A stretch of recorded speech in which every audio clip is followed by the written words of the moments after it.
Welcome. You've arrived at a gentle place.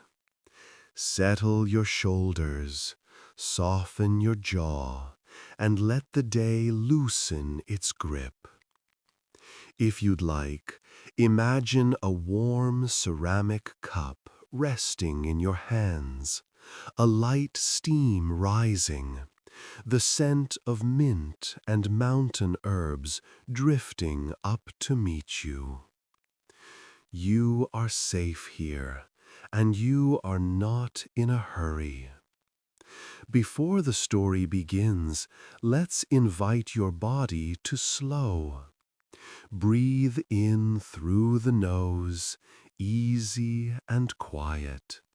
2, 3. And out like a soft hush. 2, 3, 4. Again, slow in, feel your ribs widen, your belly soften. And a long, kind exhale, like a breeze slipping through tall grass. One more, the calm coming in, the day going out. If any thought knocks, let it pass by like a llama bell chiming in the distance. Ting, ting, ting, and then fading into the dusk. The mountains are very old in this story. They are the Andes, vast, folded, blue upon blue, the kind of blue that seems to drink in every sound and hold it in the palm of evening. Terraces step down the slopes like quiet stairways. Stone walls, warmed all day by the sun, give back their heat to the night air.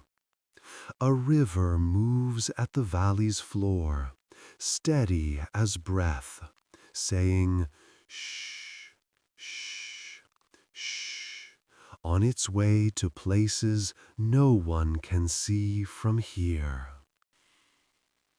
On a ridge above that river stands a village with earthen walls and red-tiled roofs.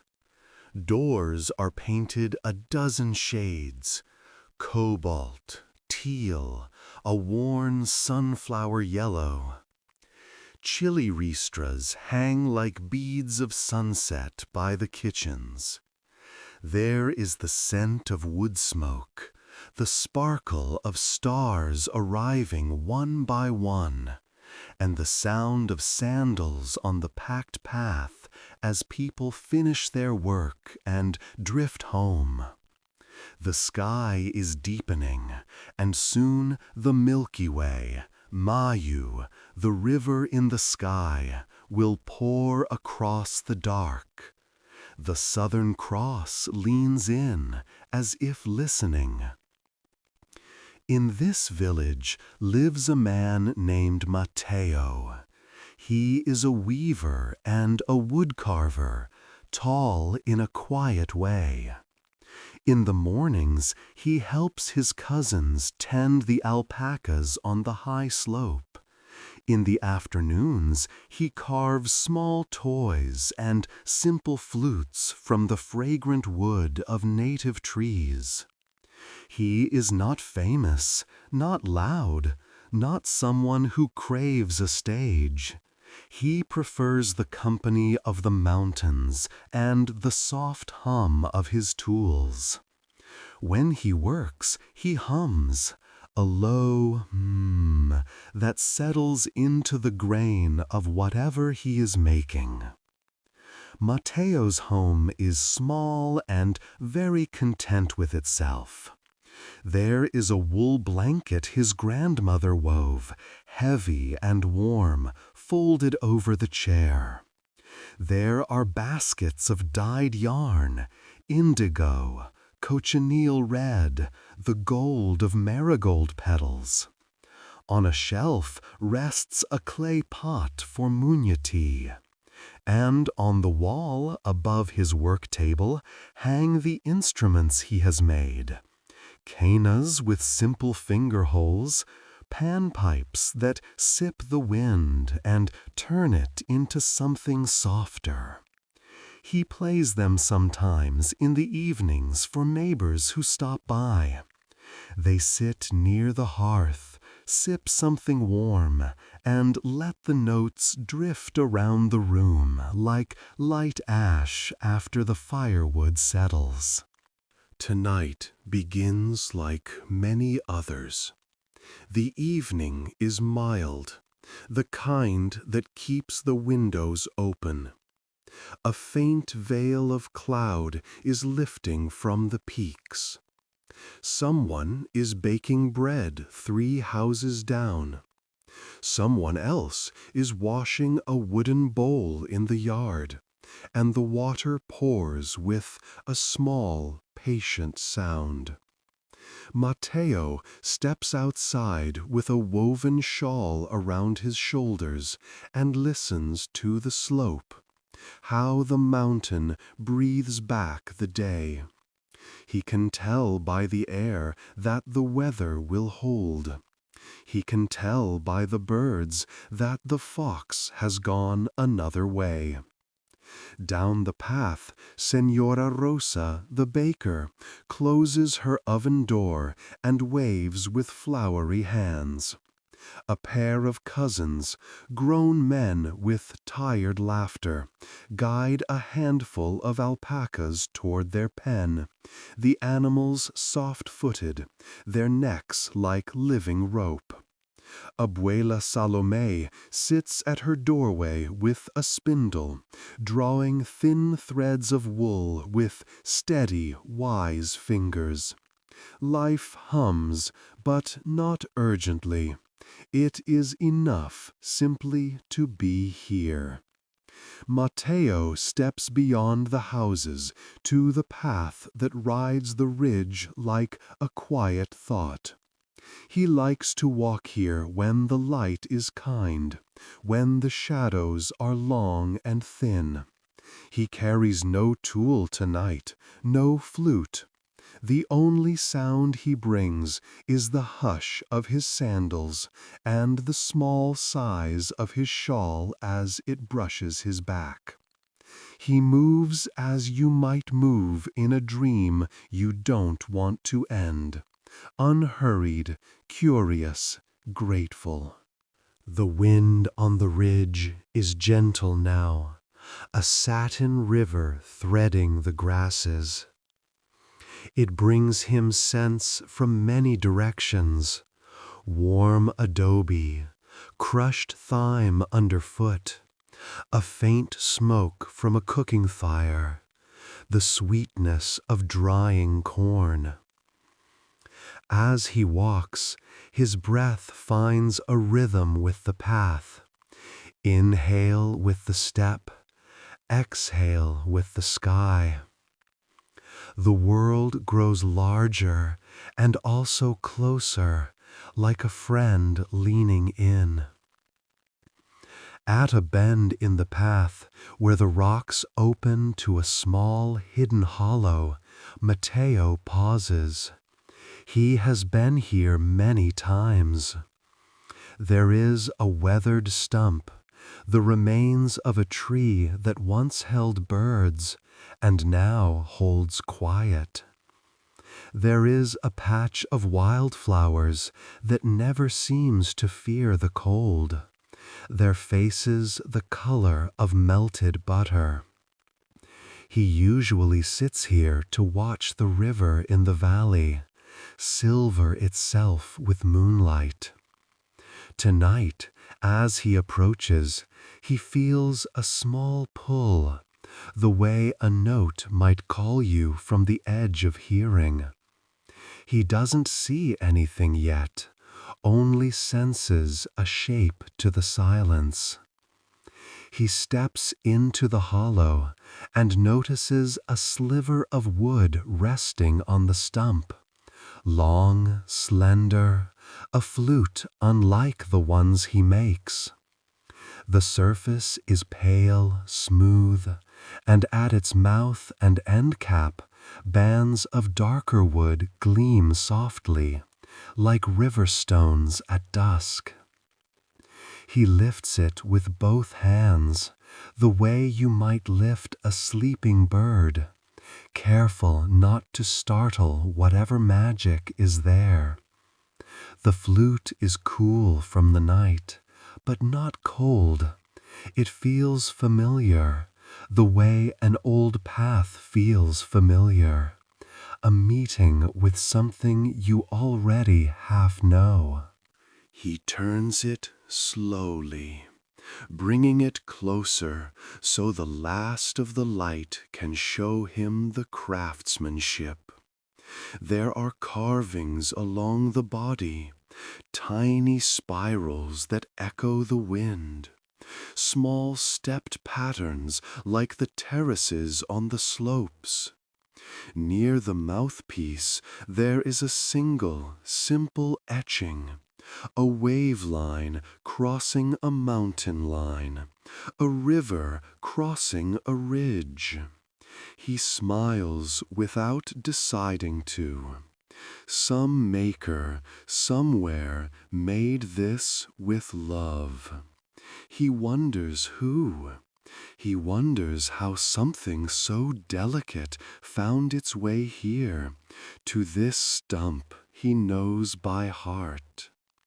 Matteo brings the flute toward his lips, then stops. It isn't a decision, more a listening. The wind has shifted. It slides into the hollow, folds itself around him, and pauses, as if taking its own breath. Then, very gently, a tone rises, soft as a thread. At first he thinks he's imagined it, but the tone holds like the first star holding in the blue. It is not loud. It is not trying to be anything but itself. A second tone follows, stepping into the air with tender feet. The flute in his hands is playing, not wildly, not as a trick. It is as if the wind has found a doorway, and the wood has remembered a song. The notes gather like moths around a lamplight. They don't rush. They don't insist. They unfurl. The sound is clear and round, a kind of clean sweetness, like water poured from a gourd cup. Each note is a small sip. Together they become a stream.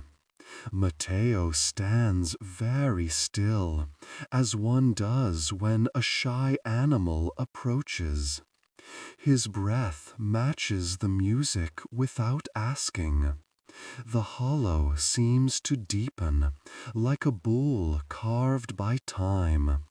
The mountains know, and so they remain. He looks down at the flute and feels a softness in his chest, a glow that is not dramatic, just quietly bright. He is not afraid. He is not alarmed. The night itself seems to be humming along. The wind tilts, and the melody tilts with it, a slow arc across the simple scale he knows so well. The river below replies with its own shh, shh, as if keeping time for something older than any village. He doesn't ask why. He doesn't reach for answers. The Andes have taught him that some things are for listening. So he listens, standing beneath a sky decorating itself with constellations, a shawl warming his shoulders, a flute in his palms, singing a soft song to anyone who wishes to rest. Behind him, the village lights begin to bloom like small grounded stars. In a moment, he will walk back with the flute and the quiet certainty that something kind has entered the evening. For now, he lets the notes smooth the path of his thoughts. Breathe in and out, slow and easy. The melody moves like a hand over a woven blanket, easing every fold flat. The mountains breathe, Mateo breathes, and the night, patient and spacious, opens its arms. When he finally turns toward home, the flute's song is with him. Not in a hurry, not fading, but steady, like a friend at your elbow on a dim path. The village waits, doors half open, hearths alive, laughter made of embers. The story waits too, of how this music will meet the people, and how the people will meet the music, and the simple, sweet ways a quiet gift can change a resting world. If your shoulders can drop a little more, let them. If your breath can lengthen, let it. You are doing beautifully. The night is wide, the road is smooth, and the music, gentle and true, is just beginning to arrive. The village did not so much fall silent as lean toward listening. When Mateo came home, he set the flute on the table, its pale wood catching the warm orange of the hearth. He brewed munya leaves and let the minty steam climb into the rafters. Outside, the night gathered, and with it came the thin silver of river song. He kept his hands close, but not upon the flute, as if honoring the quiet creature it seemed to be. When the first breeze slipped under the door, the flute answered. No breath, no fingertips, just the air finding a path through it, a soft whoo inside the wood, and then a note like dawn poured into a bowl. Mateo looked up, not startled, only grateful. He opened the window a finger's width. The night obliged. The melody walked into the room and settled by the fire like an old friend. Across the path, Senora Rosa paused with her loaf, cupping the crust to listen. The cousins at the alpaca pen rested their forearms on the gate. Abuela Salome's spindle slowed, then stilled, wool pooling in her lap like a small cloud. In each house, shoulders lowered and hands drifted down. Wooden spoons found their bowls and rested. Chairs sighed. Someone drew a shawl over someone else. The song traveled by way of breaths and doorways, roof lines and alleys, turning the village into a single gentle chest that rose and fell as one. The tune was simple, a few notes, then a patient pause, then those notes again in a different order, as if smoothing the same blanket twice, to be sure it lay flat. The pauses mattered as much as the sound. They made space. Mateo, with his palms open, breathed into those small quiets. In, 2, 3, and out, 2, 3, 4. The window curtain lifted and set, lifted and set, like a tide at the edge of sleep. The music did not ask for attention. It offered a place to rest. It recalled terraces after harvest, clean and ready, adobe walls sharing back the day's warmth, the river combing the valley with a mesmerizing shh, shh. It did not decorate the night.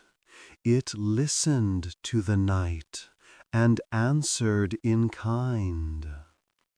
The notes were little threads, the village a loom, and slowly a soft cloth of rest grew under everyone's hands.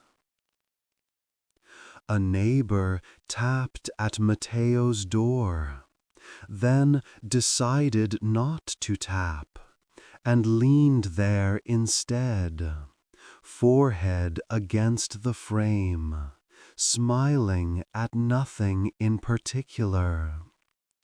In the distance, a dog gave a single polite huff, and then lay down with a little thump, chin on paws, eyes half closed. Alpacas folded their legs, a practiced kneel, and settled, chewing slow circles of cud. Even the clay oven seemed to breathe, a warm with each whisper of flame. Mateo's chest held a small brightness, not excitement, not pride, just a quiet yes.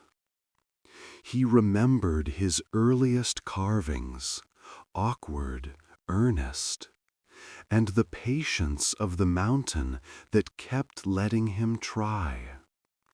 He remembered how, as a younger man, he'd sometimes hurried a tune, anxious to be good rather than kind. Tonight, the flute made goodness easy by asking nothing more than presence. He sat and listened with everyone else, a guest in his own home, the air doing what the air does when given a shape. On the far edge of the village, where terraces meet scrub and scrub becomes slope, the community's small clay shrine rested under a pepper tree. Someone had left a braid of corn there. Someone else a handful of coca leaves and a shell from a river far away. The flute's song reached even there, thin now, a line of gold thread, but enough. The pepper leaves trembled. Sparrows tucked their heads into their shoulders and surrendered to warm, seed-filled dreams. Inside the houses, breath slowed. Mateo could feel it, the way one senses the ocean's pull even before seeing the wave. A pot lid clicked and went quiet. A baby, not ours tonight, for we keep this story gentle and adult, let out a soft, long sigh from the memory of years when everything was safety. Someone's partner nudged a stool closer to the fire with a toe. The lull was not heavy. It was light as the hands of a river smoothing stones over decades. Every so often, the flute would slip into a lower note, like the shadow of a condor passing over field and field. Cool, soothing, and then lift again, sun on water. The melody did not rush toward a destination. It circled, as stories do when they care for the listener, returning to the easy parts, walking past the same tree again, because that tree is lovely. After all, its bark is kind. If you like, let your own breath match the music a little more. In through the nose, like the scent of warm bread. Out through the lips, like you are fogging a small silver mirror. Let your shoulders fall from your ears. Let the tongue rest warm and wide. The body knows how to be comfortable. We are only making room for the knowing. Word traveled without words. People did not gather. They softened where they were. And yet, in a way, the village gathered anyway, because gathering is what happens when many hearts move slowly together. The plaza's stones warmed the souls of anyone who crossed them. The fountain at its center spoke of nothing but water finding a lower place to be. Between notes, you could hear a cricket trying out a quiet rhythm, then thinking better of it and letting the flute lead. Eventually, Mateo rose, the way one rises at the end of a prayer, carefully so as not to disturb the grace around it. He lifted the flute, not to play, but to carry, and stepped outside. The music did not falter. It curved with him, letting the night wind be its breath. He walked the near path, past Rosa's window, past Abuela Salome's spindle, and the tune slipped into homes ahead of him like a soft shawl arriving before the person wearing it. He paused at every door, as if the houses themselves were sleeping creatures one should not startle. Sometimes he placed the flute on a windowsill for a verse, the wood humming against the clay. Sometimes he tucked it beneath his arm so the pause could become a deeper pause, and those within could hear the furnace of their own breath steady and sure. Then he would lift it again, and the melody would resume, not from where it left off, but from where it needed to begin anew. At the alpaca pen, the cousins leaned shoulder to shoulder, their talk reduced to smiles.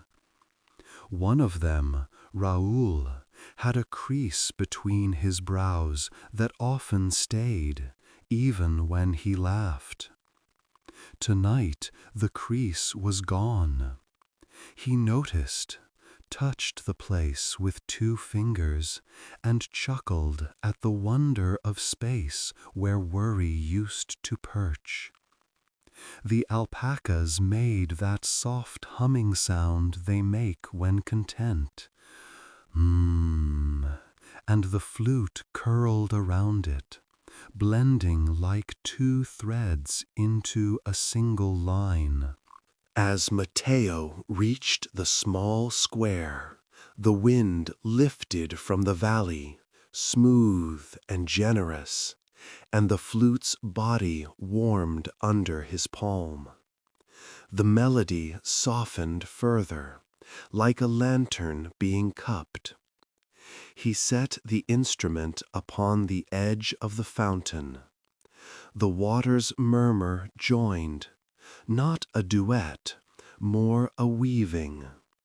Together they found a pace that suited stones and sandals, hearths and hands.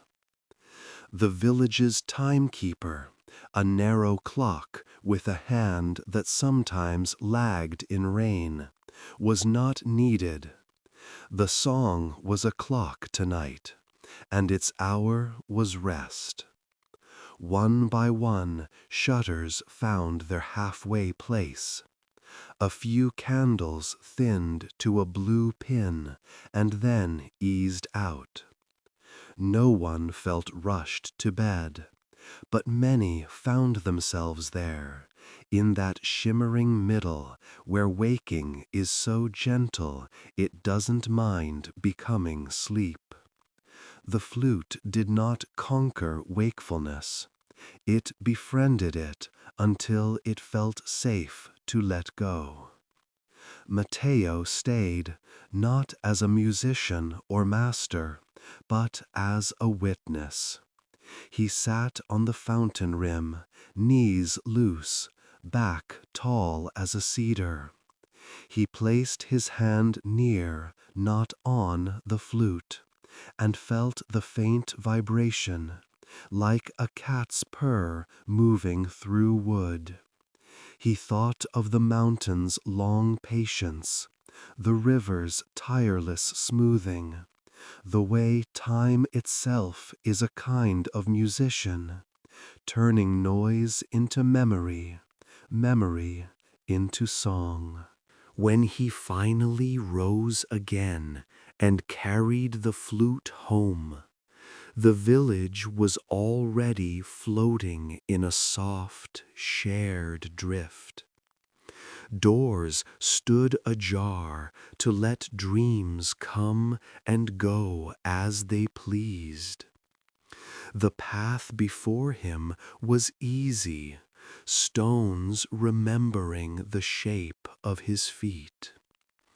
In his room he set the flute on the table once more, turned the cup so its handle rested like a small moon, and opened the window a little wider.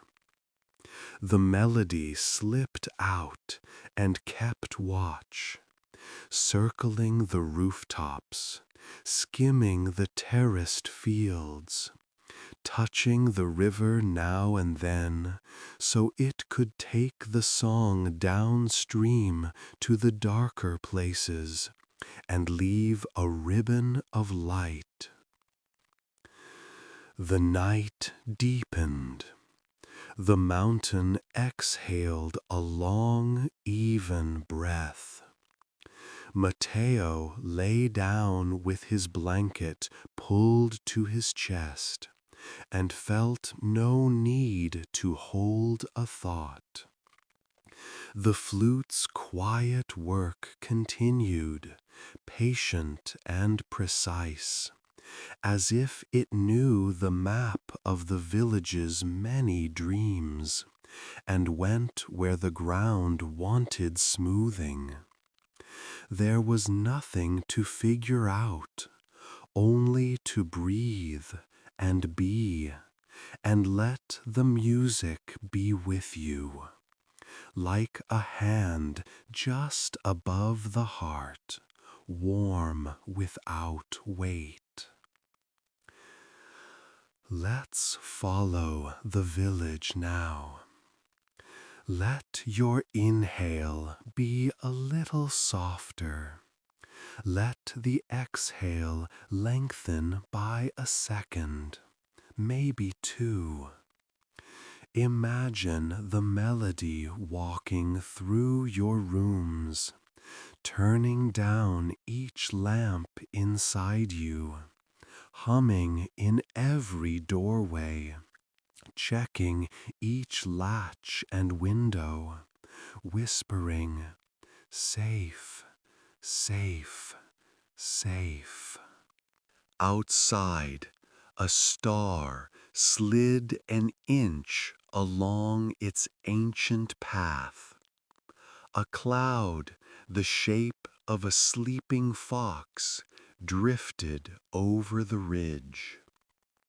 The flute's last phrase of the hour, repeated like a blessing. And then the air held still, a pause shaped like gratitude. By the second night, the village no longer wondered whether the flute would sing. It had become part of the evening, the way the river was part of the valley. Something that didn't arrive or depart so much as reveal itself.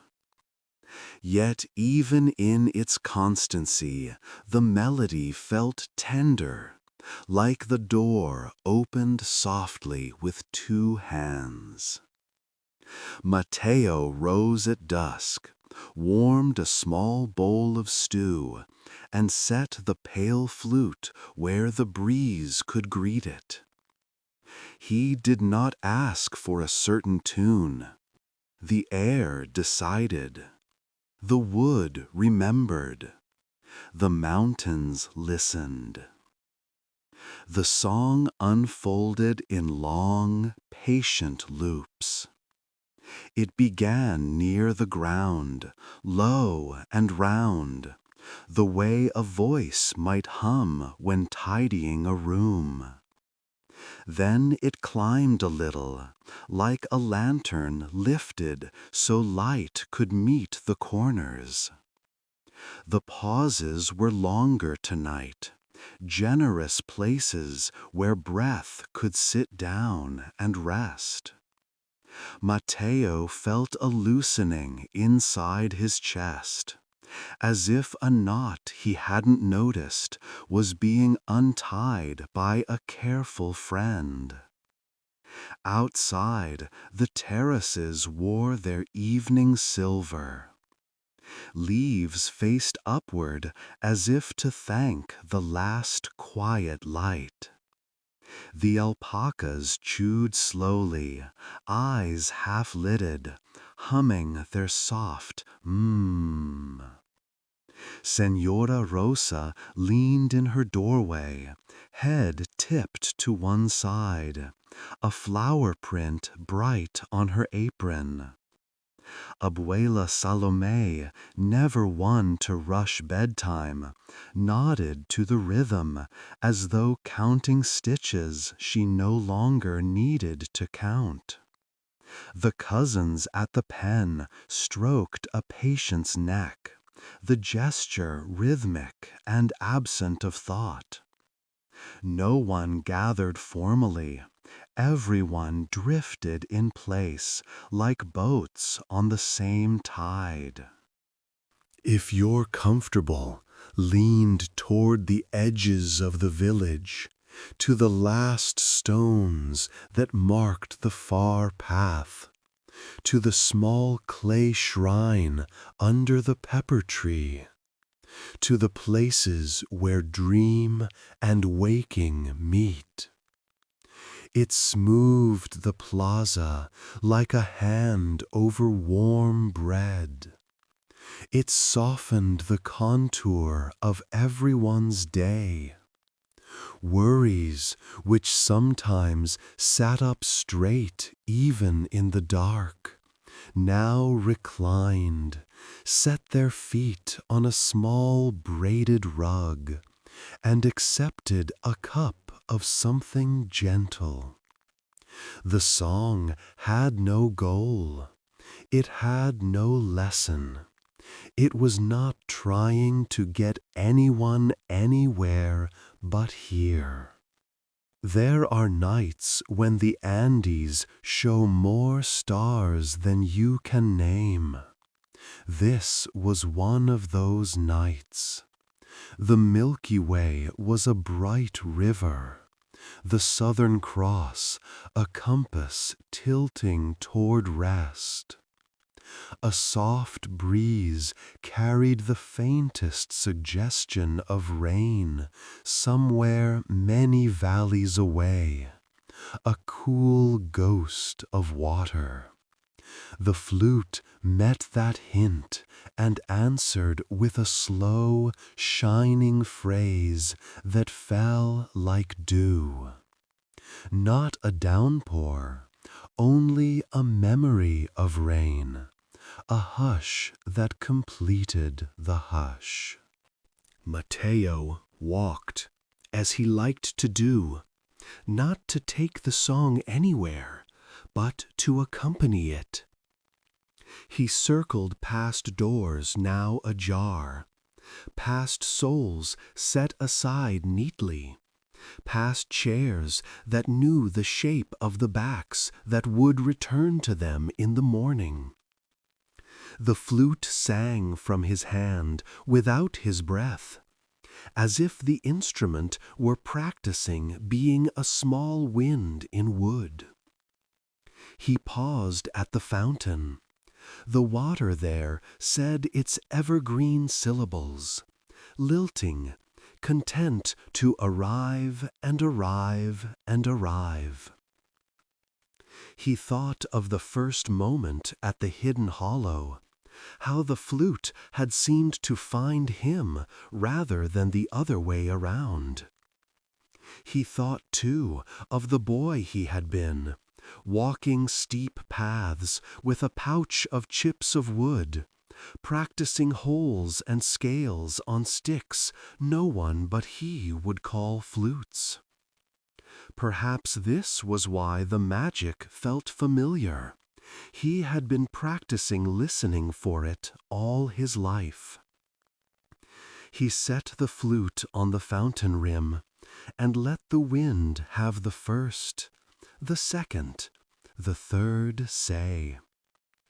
The song turned to the houses as a shepherd turns to the flock, counting without counting, sensing what is needed. A window curtain lifted, then rested. A candle thinned to blue and breathed itself out. Somewhere a kettle made a small approving click and slept. The plaza stones held warmth like a memory you can trust.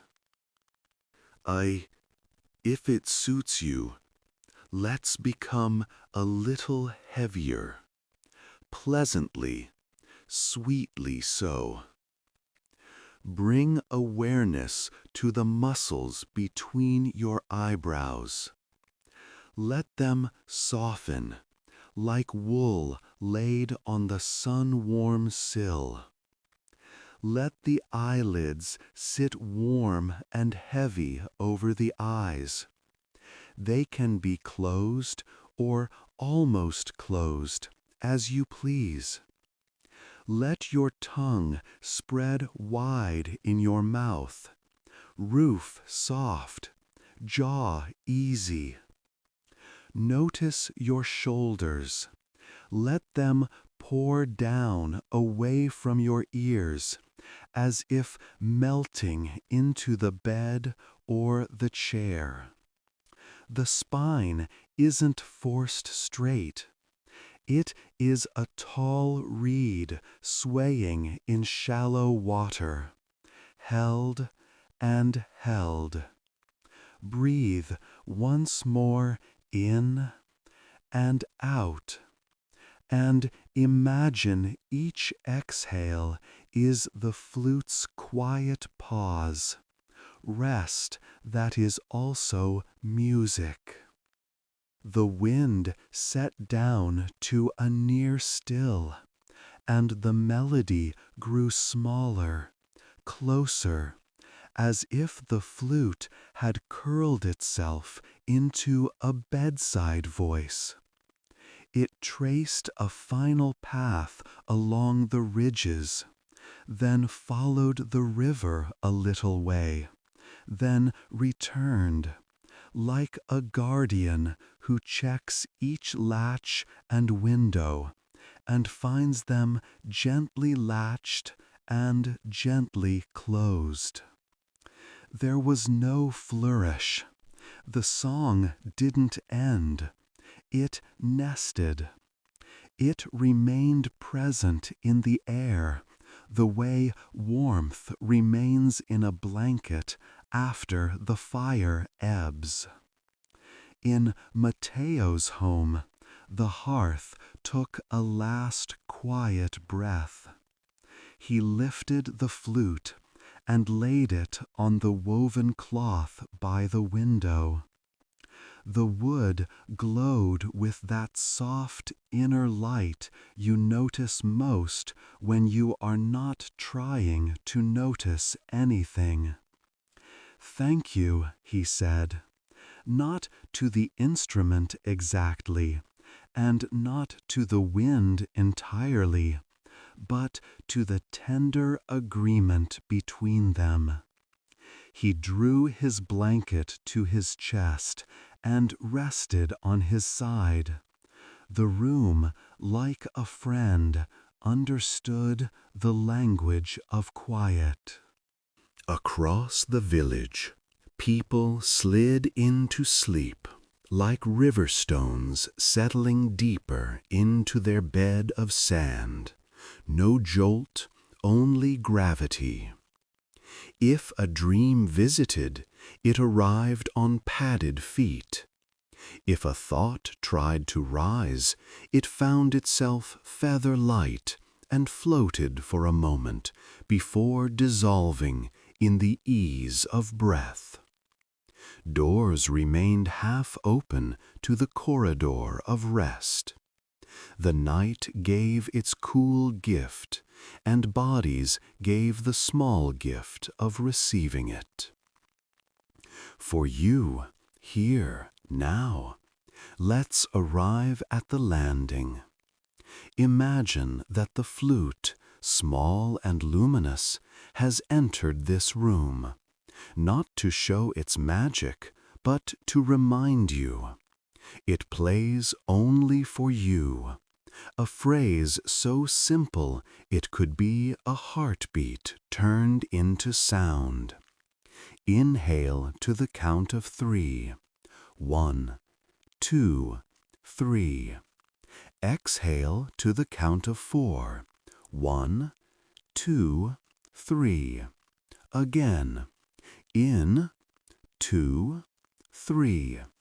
Out, 2, 3, 4. If numbers feel like pebbles in a stream, let them pass. Keep the stream, keep the hush. We will gather your body part by part, as the melody gathers the village.